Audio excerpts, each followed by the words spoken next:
La Yeshiva Bnei Zahar, Academia Hijos de Isahar, presenta el Seminario Judío Mesiánico a cargo del Rabí Daniel Paredes von Hatchenberg. El conocimiento heredado a través de los siglos. El Señor tu Dios en medio de ti. La voz de Abraham, Moshe y Aarón a través del estudio de la Torá, el Tanaj. El conocimiento guardado a través del Talmud, la Mishnah, Gemara y la Halajá judía, puesto al servicio del Mashiach. Yeshiva Bnei Zahar, encendiendo la luz en tu vida para que ilumines las naciones con tu ministerio.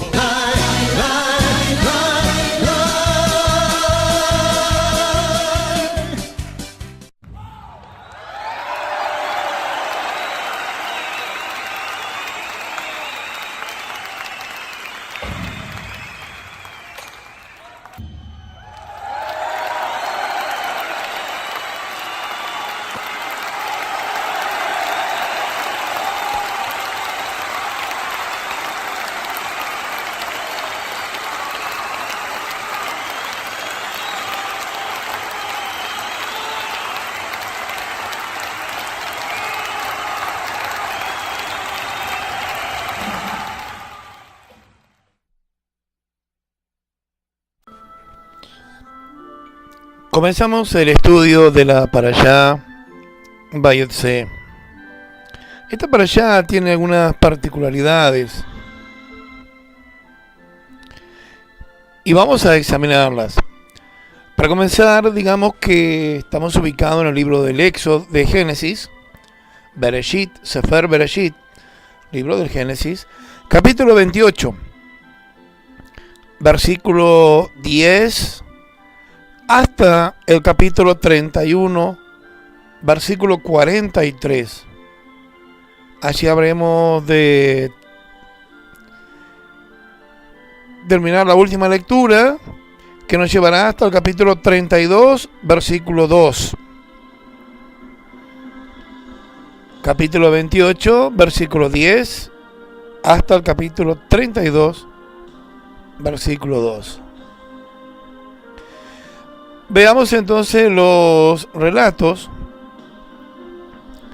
y examinemos profundamente el contenido. Capítulo 28, versículo 10 nos dice: y salió Jacob de Beersheba y fue para Harán. Esta salida de Jacob representa las tres diásporas que sus hijos iban a vivir en el futuro. Veamos un poco más. La primera diáspora la sufriría el reino del norte, la casa de Israel. Y dos diásporas sufriría el reino del sur, la casa de Judá. El primer destierro y el más grande es el de las 10 tribus, que empezó en el año 722 antes de la era común, con la invasión de Asiria. Este destierro nunca, dicen algunos historiadores, ha terminado, pues en la historia de nuestro pueblo aún se mantiene, dicen algunos. Sin embargo, los profetas hablan de la vuelta en los últimos tiempos de la casa de Israel, hablan de la casa de Yosef, de la casa de Efraín, que son los desterrados de las 10 tribus. Podemos ver algunas citas bíblicas que nos van a permitir interiorizarnos en este retorno. Ezequiel capítulo 37, versículo 15 al 28. Isaías capítulo 11, versículo 12. Jeremías capítulo 3, versículo 18. Capítulo 16, versículo 14 al 16. Oseas, capítulo 1 y versículo 11. También el capítulo 11, del 8 al 11. Y por último, Zacarías, capítulo 8, versículo 13, versículo 23. Y capítulo 10, de los versículos 8 al 12. La casa de Judá, el pueblo judío, es decir, la tribu del sur, experimentaron dos destierros.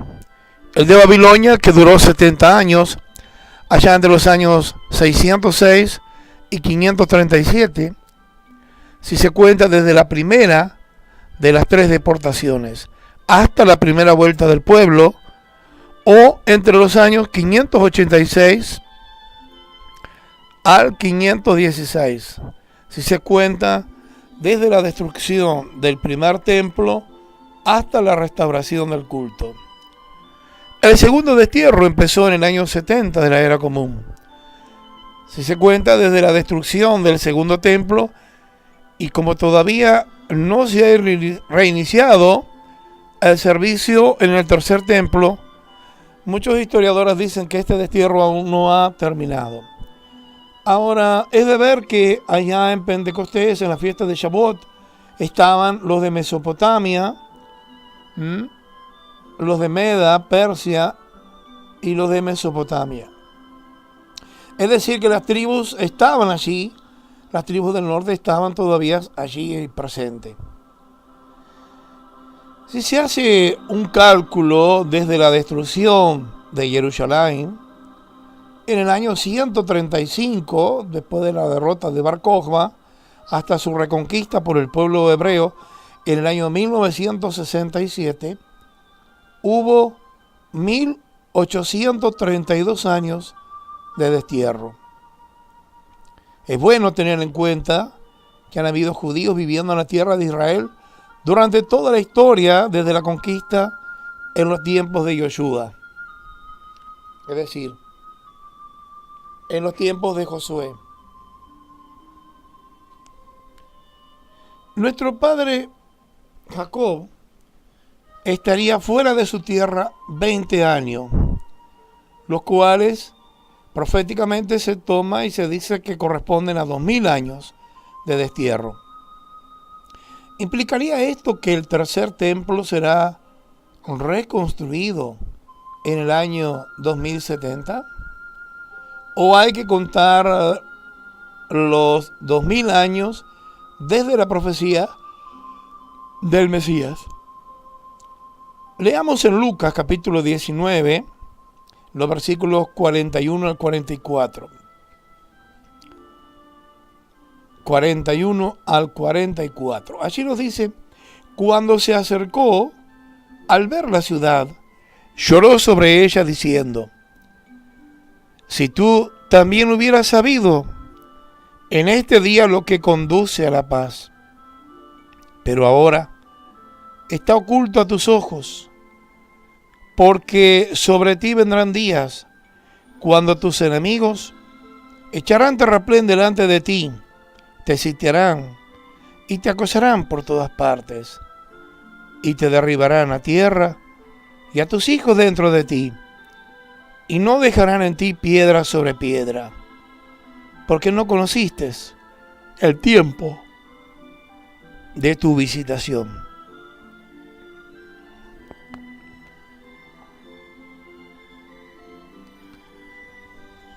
Esta profecía fue pronunciada, según mis cálculos, el día 10 de Nisan, que corresponde al 22 de abril del año 31 de la era común. ¿Será que la rededicación del culto entonces en el tercer templo será el año 2031?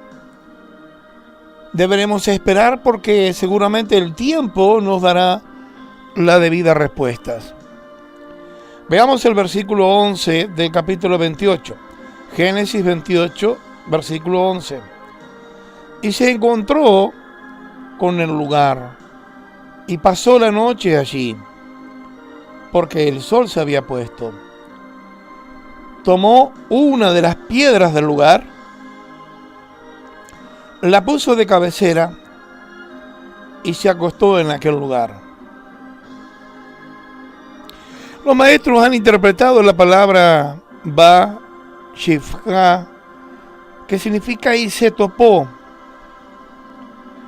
como una referencia a la oración.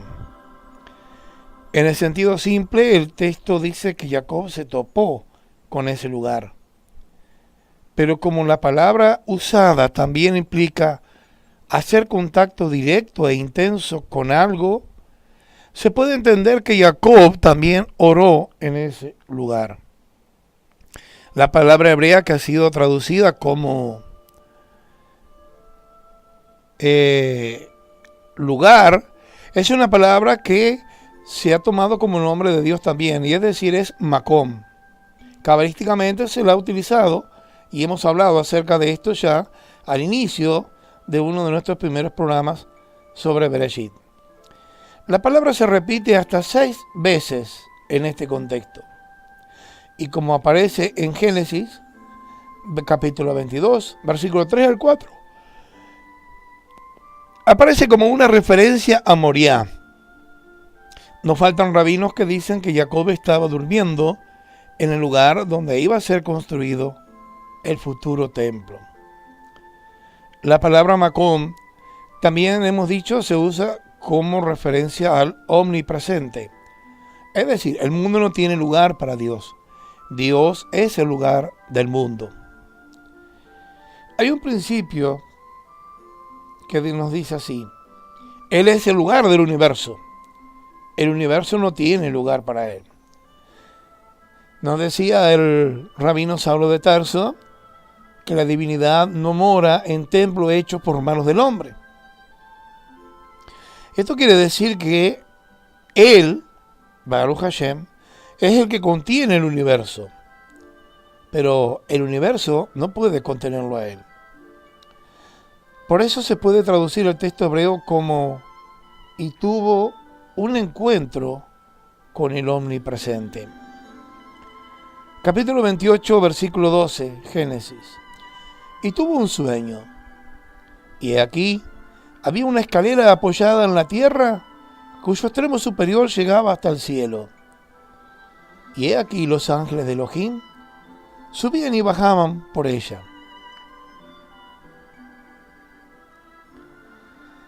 Hay varios midrash que hablan acerca de este evento.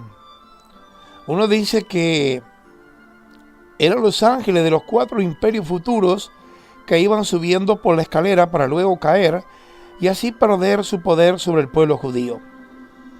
Esto nos llama mucho la atención, porque recordemos que este hombre, en primer lugar, está yendo desde sur a norte, es decir, está descendiendo. En segundo lugar, está huyendo de su tierra. Es por eso que aquí ahora el Eterno se le va a aparecer en lo alto de esa escalera, Sulam. Por eso los rabinos dicen que esa escalera estaba con los pies en Betel y la otra punta, la parte más alta de la escalera, estaba en Jerusalén. Porque allí dice que estaba el Eterno, Akadosh Baruj Hu, el Santo, bendito sea, sentado en ese trono. Y el trono de él está en Jerusalén. Esa escalera representa el tiempo, pero esa escalera también tiene otra interpretación. Veámoslo ahora. Lo que nos interesa saber y entender acá es que este midrash se ha tomado siempre con mucha rigurosidad. Por una ley que habla en el midrash de que los actos o acciones que los padres hacen son precedentes para los hijos. El hijo va a volver a repetir esos hechos. Muy bien. Ahora, lo importante aquí es entender la responsabilidad personal, que el Midrash se encargará de señalarlo cuando nos habla que los ángeles que él ve subir y caer son los zar, es decir, aquellos representantes angélicos de los grandes imperios que habrían de esclavizar a Israel en el cielo, en el mundo espiritual. Para eso se dice que el primer ángel subió 70 escalones y cayó. Era el de Babilonia. 52, el que correspondía a Medo-Persia, y cayó. 210, la dominación griega. Y el último, que es cuando el patriarca Jacob Rabinu, nuestro querido rabino y maestro Jacob, mira, ve que no caía más. Y el armado exclama, pero el eterno Akadosh Baruj Hu le habría dicho que aunque se remontara hasta el cielo y pusiera su nido allí, de allí el eterno lo derribaría. La primera vez que es derribado es en 1948, cuando se le devuelve la tierra al Estado de Israel. 14 de mayo. La segunda vez, donde concluye, fue en 1967, cuando de la mano del general Moshe Dayan, el ejército de Israel, después de aquella guerra tan famosa, llega y toma y accede al lugar santo, a las murallas, al muro sagrado del templo, por primera vez en tantos años. Otros dicen que la escalera representaba la rampa del altar en el templo y los ángeles eran los Kohanim, los sacerdotes que subían y bajaban por él. De esta manera Hashem le estaba diciendo a Jacob que sus descendientes serían Kohanim, sacerdotes, que presentarían la ofrenda agradable y el sacrificio delante del Eterno. El mismo Midrash dice que la escalera era el monte Sinaí, donde subían y bajaban Moshe y Aarón.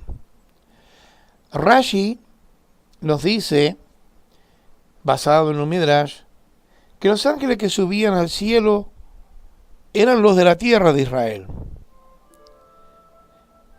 que ya no podían acompañar a Jacob en el extranjero porque hasta ahí era el límite de la tierra, y por eso vinieron otro campamento de ángeles en su lugar. Tenemos que tener en cuenta que el Midrash está basándose en una palabra o una expresión del texto hebreo y monta sobre él una historia más o menos, a veces parece fantasiosa, para ilustrar esa palabra o expresión, sin que esa historia sea necesariamente verdadera. El gran rabino Shaul ben Gamaliel escribió a uno de sus talmid discípulos, según está registrado en la carta a Tito, capítulo 1, versículo 14, no prestando atención a mitos judaicos y a mandamientos de hombres que se apartan de la verdad. Por lo tanto, debemos tener mucho cuidado a la hora de acercarnos al Midrash y al Talmud, porque hay cosas que a veces parecerían no estar de acuerdo con la verdad de la Torá y el espíritu del Mesías Yoshua. El Midrash nos ayuda a recordar los giros irregulares y aquellas expresiones particulares del texto sagrado, pero no debemos confundir la verdad con las parábolas. Las Escrituras enseñan que nuestras oraciones hacen que los ángeles de Elohim sean enviados por él. Tenemos un ejemplo en el libro de Daniel, capítulo 10, versículo 12. Allí está escrito: entonces me dijo, no temas, Daniel, porque desde el primer día en que te propusiste en tu corazón entender y humillarte delante de tu Elohim, fueron oídas tus palabras, y a causa de tus palabras he venido. El Eterno escuchó la oración del profeta y envió a uno de sus mensajeros para darle la respuesta. Este malaj, este ángel, le dijo: a causa de tus palabras he venido. Esto nos enseña que la actividad de los ángeles depende en cierta medida de las oraciones de los hombres. El hombre es el que causa que el Eterno ponga en actividad a estos seres maravillosos. Veamos Apocalipsis capítulo 8, versículo 4. Allí está escrito: y la mano del ángel subió ante Elohim, el humo del incienso con las oraciones de los santos. Este ángel estaba encargado de llevar las oraciones de los santos ante Elohim. Esto nos explica por qué el texto que nos ocupa dice que los ángeles primero subieron desde donde estaba Jacob y luego caían. La oración de Jacob había activado estos ángeles desde la tierra y el Eterno le envió la palabra y la respuesta desde el cielo. De esto aprendemos que si no oramos, no son activados los ángeles del Eterno. Muchos se preguntan, ¿por qué pasó ese accidente en mi familia? ¿Por qué vino esa enfermedad? Quizá la respuesta está en que faltaba oración, para que los ángeles guardianes pudieran recibir órdenes desde el Todopoderoso para proteger a los familiares. Si no oramos por las personas que el Eterno ha puesto en nuestros corazones, estamos parando la actividad divina sobre ellos. Hashem se ha hecho dependiente de ti y de mí para que ores y oremos, y así Él envía sus emisarios para intervenir en la tierra. Hasulam, la escalera que vio Jacob. Esa escalera, como hemos dicho, para algunos midrash es el tiempo que ha de acontecer, el tiempo futuro. Recordemos que Jacob está huyendo de la tierra que Dios le había prometido. Ahí vemos que Dios le va a reafirmar las promesas de la primogenitura. Y vemos también que Dios le va a decir que toda esa tierra se le daría a él y a su descendencia. Ahora, al huir, aquí vemos el concepto de la responsabilidad. Al huir está marcando sus propios genes, su ADN, y en eso está marcando su descendencia. Su descendiente serían en el futuro sacados 4 veces de la tierra y llevado a tierra ajena. Ahora, veámoslo desde el punto de vista mesiánico. ¿Qué representa esa escalera que vio Jacob? Diríamos que es el mismo Mesías. Para eso leeremos en Juan capítulo 14, versículo 6. Yoshua le dice: yo soy el camino, la verdad y la vida. Nadie viene al Padre sino por mí. En la carta a Timoteo, su primera carta, capítulo 2, versículo 5, allí está escrito: porque hay un solo Elohim y también un solo mediador entre Elohim y los hombres, el Mashiach, Yeshua, hombre. Leemos también en el libro de Juan, capítulo 1, versículo 51. Yohanan nos dice, y le dice: en verdad os digo, que veréis el cielo abierto, y a los ángeles de Elohim subiendo y bajando sobre el Hijo del Hombre.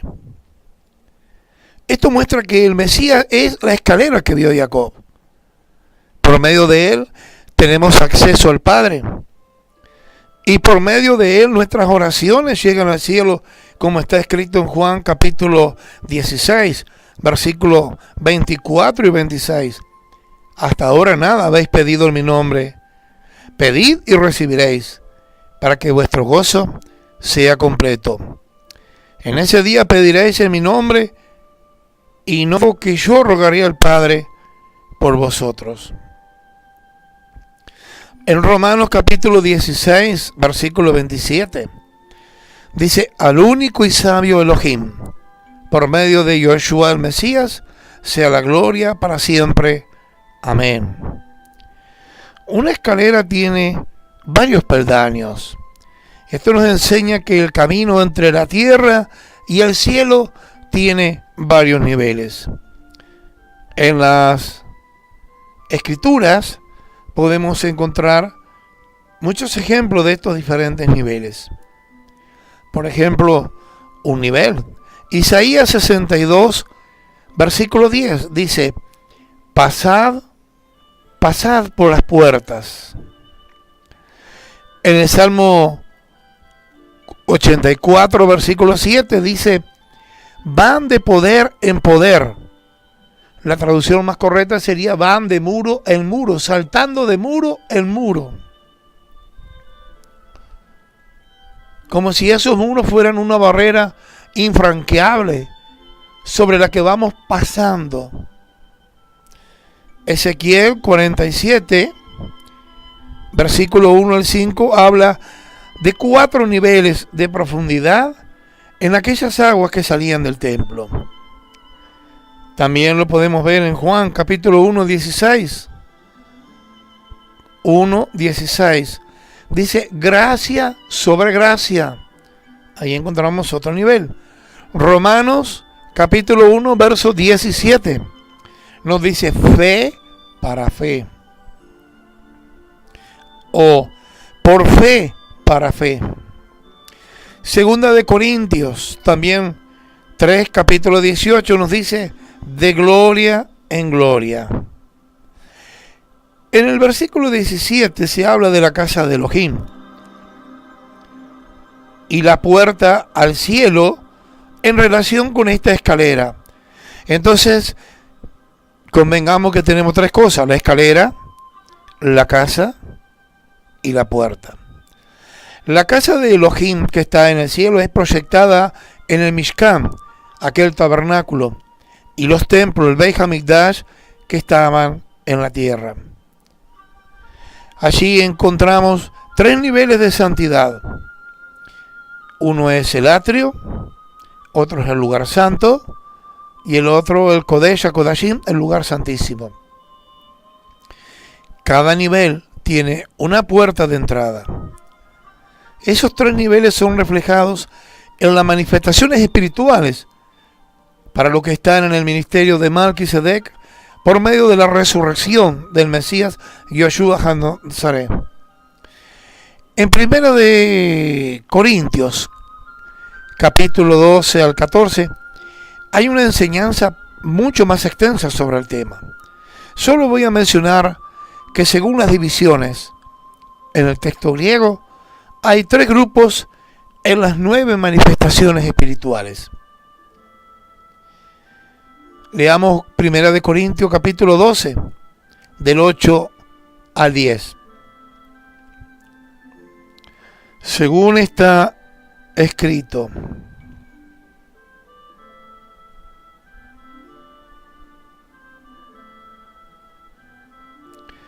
según está escrito, pues a uno le da la palabra de sabiduría por el Espíritu, a otro palabra de conocimiento según el mismo Espíritu, a otro fe por el mismo Espíritu, a otro dones de sanidades por el único Espíritu, a otros poderes de milagro, a otro profecía y a otro discernimiento de espíritus, y a otro diversas clases de idioma y a otro interpretación de espíritu.